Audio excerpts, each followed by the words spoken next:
Halo semuanya, perkenalkan saya Indri. Saya adalah seorang istri yang lagi isi waktu luang dengan membaca buku sambil direkam. Wow, di luar sana ada suara petir ya, karena di luar lagi hujan, jadi mohon dimaklumi ya. By the way, kita lanjutin lagi. Hari ini aku akan membaca buku dengan judul Revolusi Glukosa. Buku ini diterjemahkan dari buku Glucose Revolution, The Life-Changing Power of Balancing Your Blood Sugar, terbitan Simon and Schuster, 2022, karya Jesse Incauspe. Penerjemahnya adalah Reni Indardini. International Rights Management at Susanna Lea Associates. Hak terjemah ke dalam bahasa Indonesia ada pada penerbit Bentang Pustaka.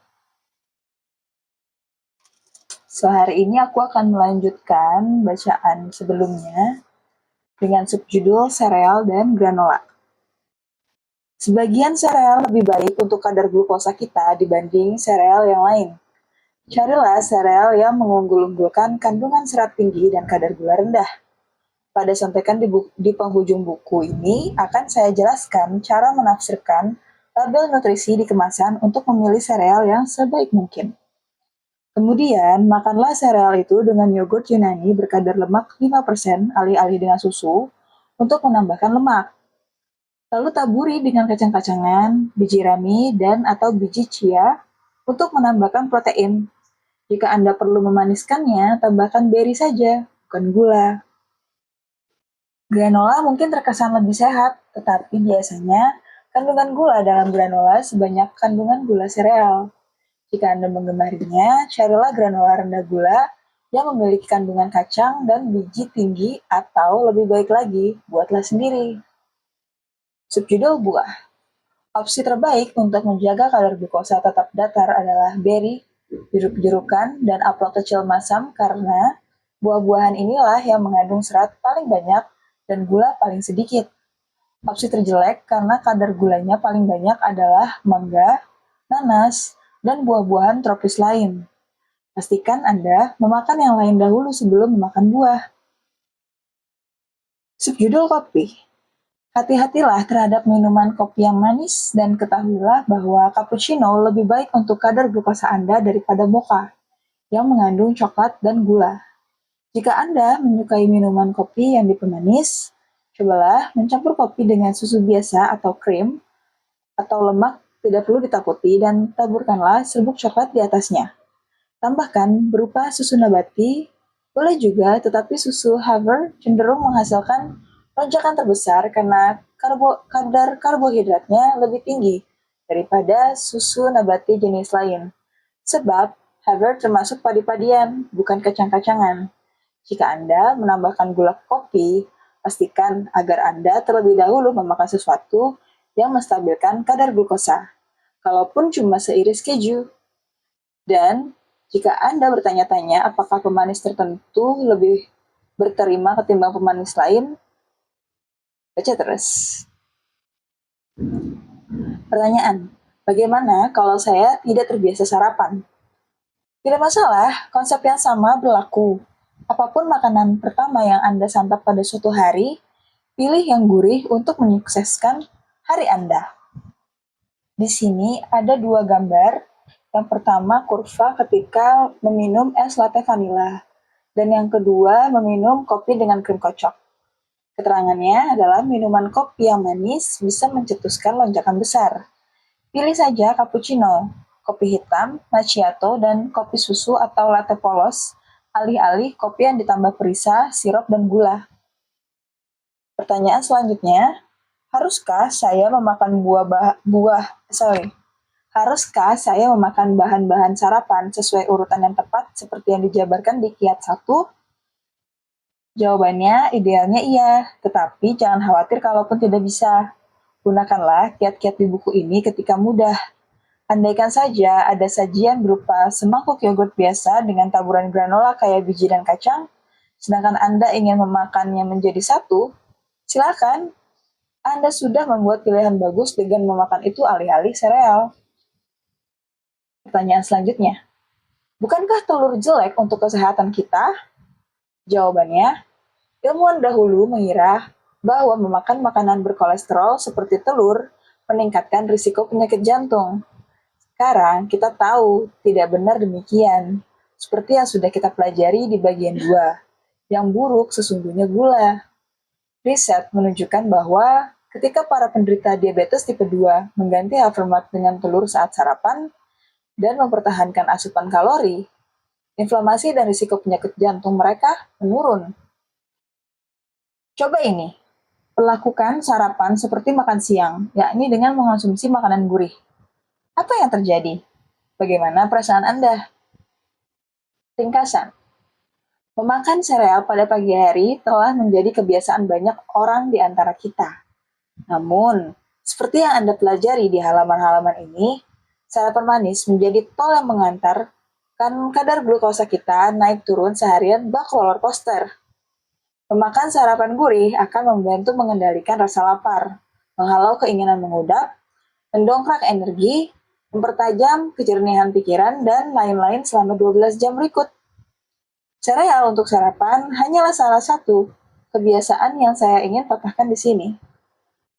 Yang berikutnya perlu saya kritisi terkait dengan penambahan gula, madu, dan pemanis untuk makanan dan minuman kita. Dan bahwa asumsi umum mengenai opsi paling sehat ternyata keliru. Selanjutnya, kita akan masuk ke kiat 5 dengan judul Pilih gula apa saja yang Anda suka. Semua sama. Anda tahu dialog terkenal dari Romeo dan Juliet? Apalah arti sebuah nama andai kata disebut dengan nama lain? Mawar tetap harum semerbak? Nah, gula juga sama. Gula yang disebut dengan nama lain tetap saja berdampak sama terhadap tubuh kita. Pertanyaannya, apakah madu lebih sehat daripada gula? Jawabannya, seperti yang Anda pelajari di kiat 3, tidak usah menghitung kalori. Untuk memahami dampak makanan terhadap tubuh, yang penting adalah jenis senyawa, bukan kalorinya. Satu lagi yang tidak perlu digubris, nama makanan. Ini mengejutkan sebagian orang, tetapi di tingkat molekuler, tiada perbedaan antara gula pasir dan madu, dan tiada perbedaan antara gula pasir dan sirup agave. Malahan, tiada perbedaan antara gula pasir dan pemanis-pemanis berikut.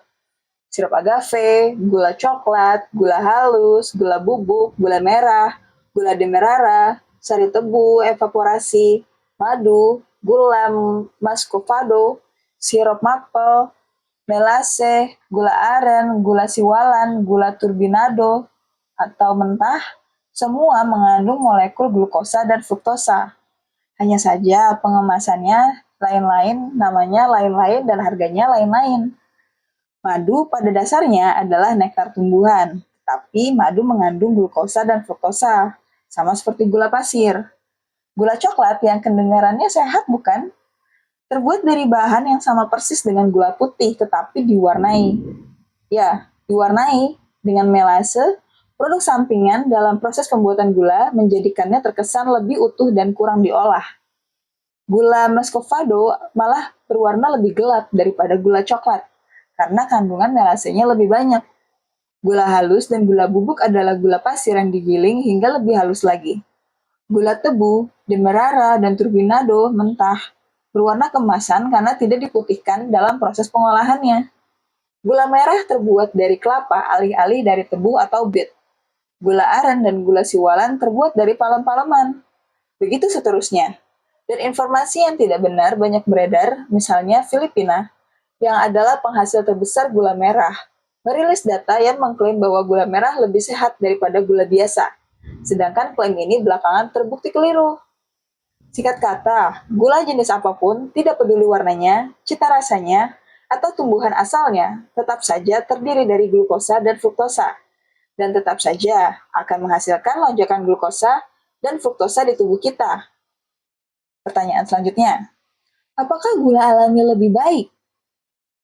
Jawabannya, banyak di antara kita yang mendengar bahwa madu dan sirup agave mengandung gula alami, dan bahwa buah kering seperti sale mangga mengandung gula alami karena berasal dari buah. Barangkali, natural untuk mengira bahwa opsi tersebut lebih baik untuk kita ketimbang gula pasir. Padahal, coba resapi ini. Semua gula memang alami karena selalu berasal dari tumbuhan. Malahan, ada gula pasir yang terbuat dari sayuran atau gula bit. Walau begitu, tetap tidak ada bedanya. Tidak ada gula baik atau gula buruk.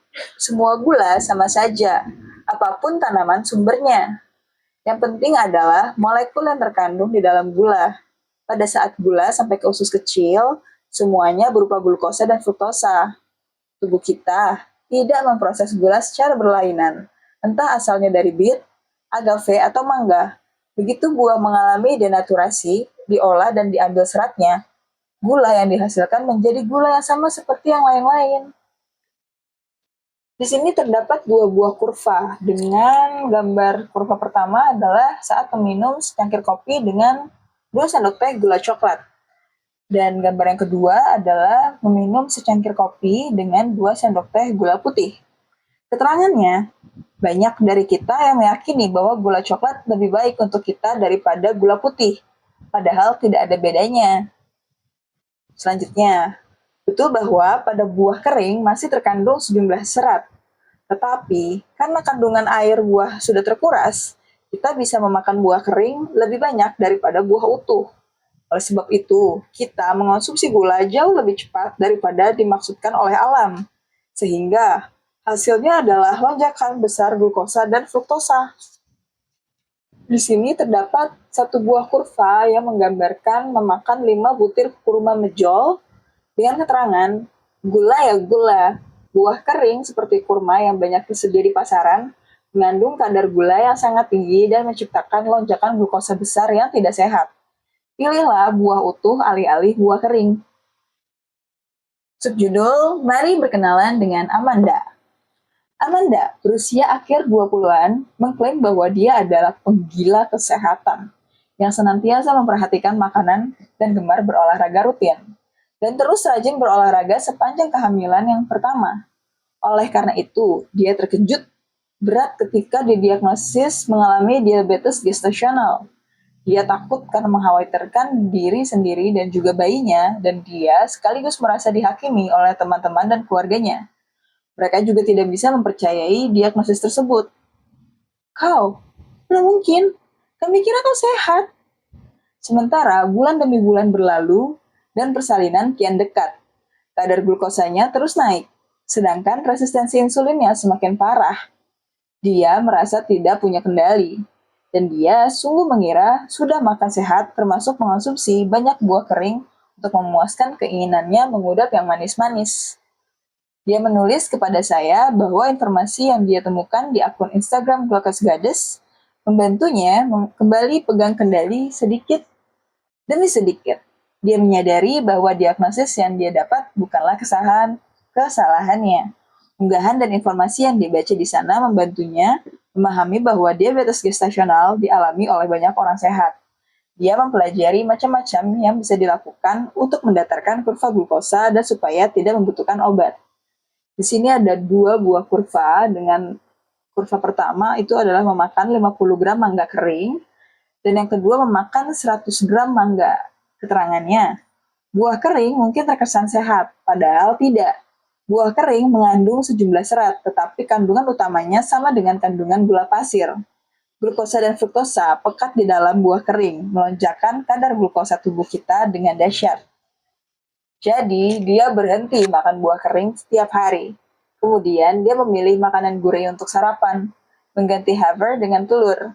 Modifikasi kecil-kecilan itu membantunya mengelola diabetes gestasional dengan amat baik, sehingga berat badannya tetap sehat selama kehamilan dan tidak membutuhkan obat. Saya girang ketika Amanda mengabarkan sudah melahirkan bayi laki-laki.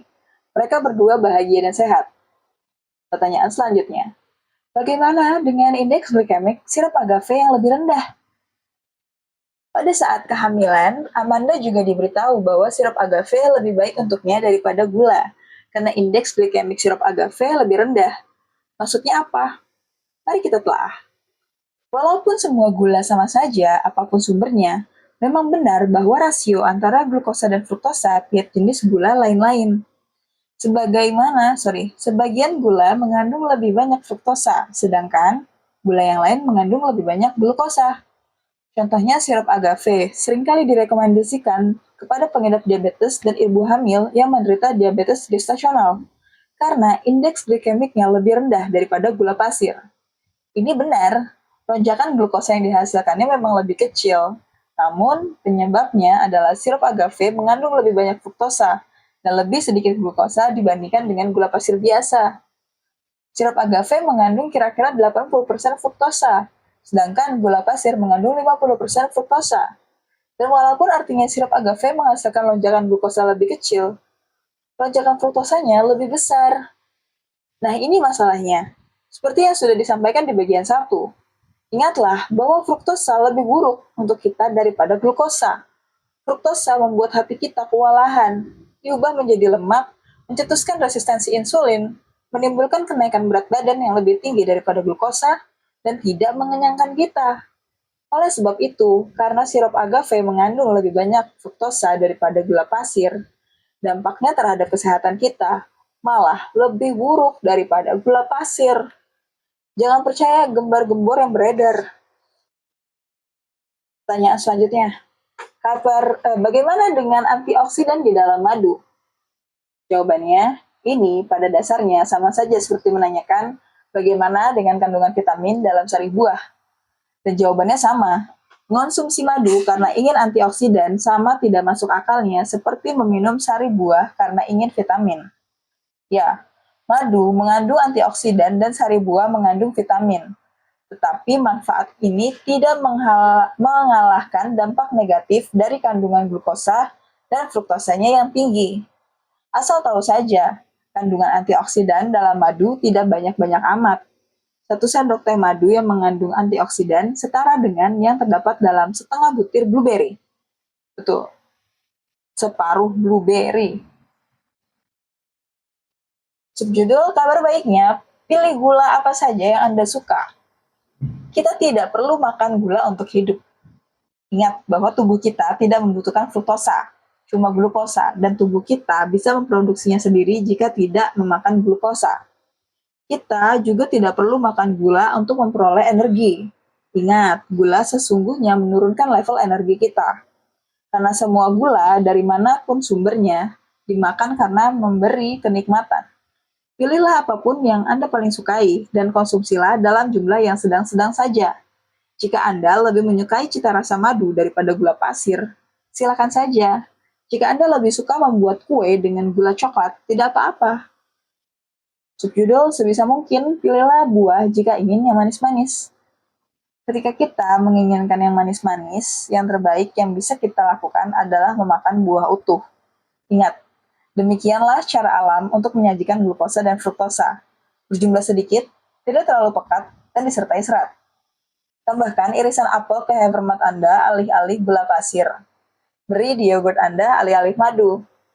Bahan-bahan lain yang bagus untuk ditambahkan ke Havermart atau yogurt Anda adalah kayu manis, serbuk coklat, serpihan biji kakao, kelapa parut atau selai kacang tak berpemanis. Saya tahu kedengarannya aneh, tetapi selai kacang aslinya bercita rasa manis dan cocok dipadukan dengan hidangan penutup. Di sini terdapat 2 buah kurva dengan gambar pertama itu memakan yogurt bebas lemak dengan madu, dan yang kedua yogurt Yunani dengan blueberry. Keterangannya, yogurt berkadar lemak 5% dengan blueberry sama manisnya, tetapi jauh lebih baik untuk kurva glukosa Anda dibanding yogurt bebas lemak dengan madu. Dan di sini terdapat 2 buah kurva lagi, di mana yang pertama adalah meminum 1 Coca-Cola biasa, dan yang kedua meminum Red Bull bebas gula. Keterangannya, Red Bull bebas gula mengandung aspartam. Aspartam mungkin menimbulkan lonjakan insulin, sekalipun sains belum menemukan jawaban yang definitif. Aspartam mungkin berpengaruh dalam mengakibatkan penurunan tajam kadar glukosa saya setelah meminum Red Bull bebas gula. Lonjakan insulin mencetuskan penurunan kadar glukosa. Wait ya, aku minum dulu sebentar.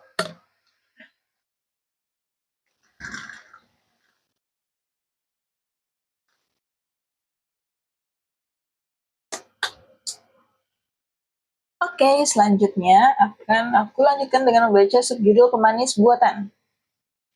Ini gula alami. Bagaimana dengan pemanis buatan? Sebagian pemanis buatan melonjakkan kadar insulin kita, yang berarti mengondisikan tubuh kita untuk menyimpan lemak, mendorong kenaikan berat badan.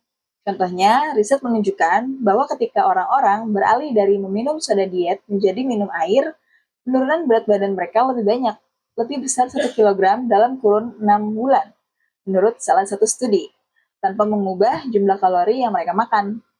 Terlebih lagi, studi pendahuluan menyiratkan bahwa rasa manis mungkin malah mendongkrak keinginan kita untuk memakan yang manis-manis, sama seperti gula.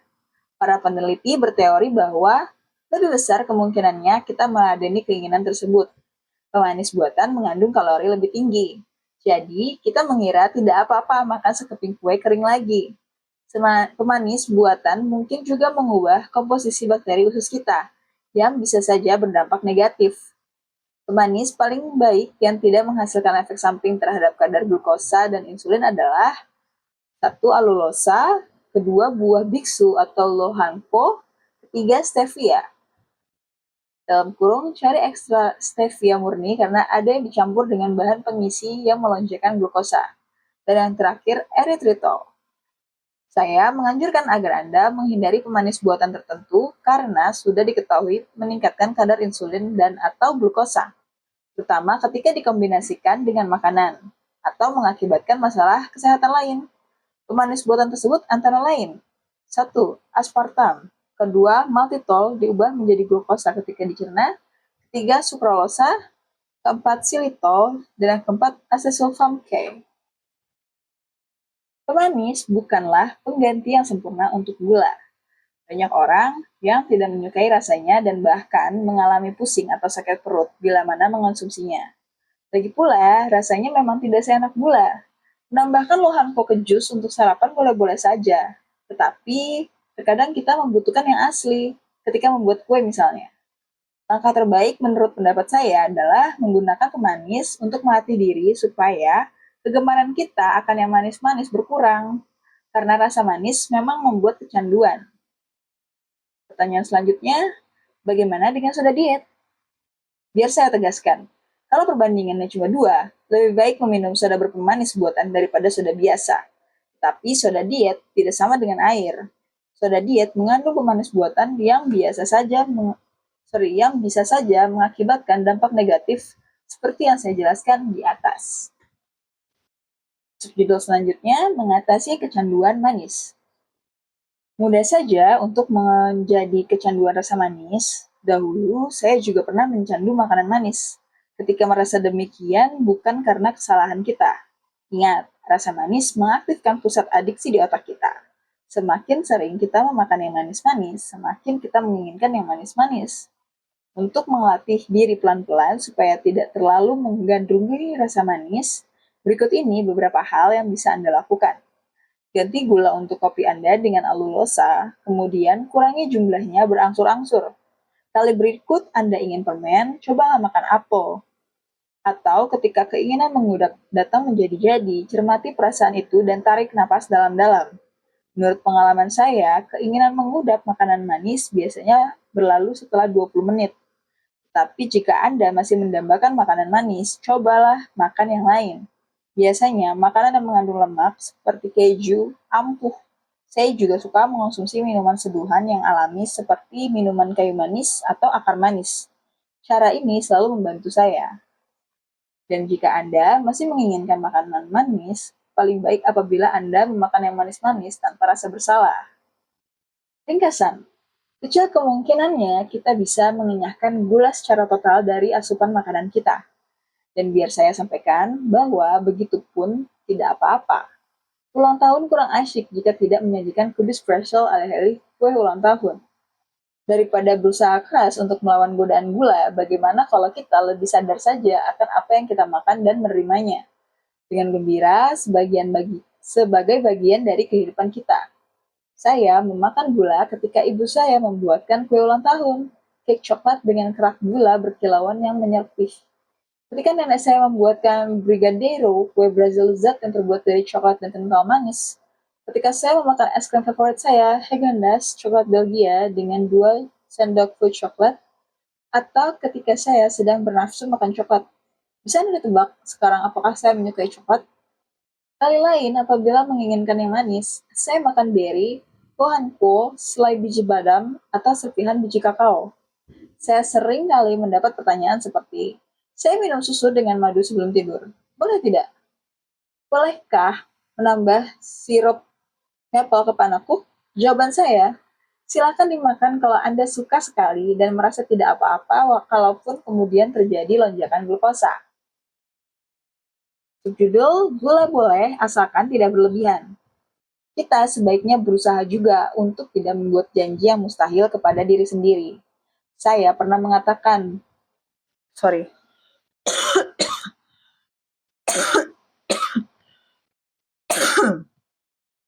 terus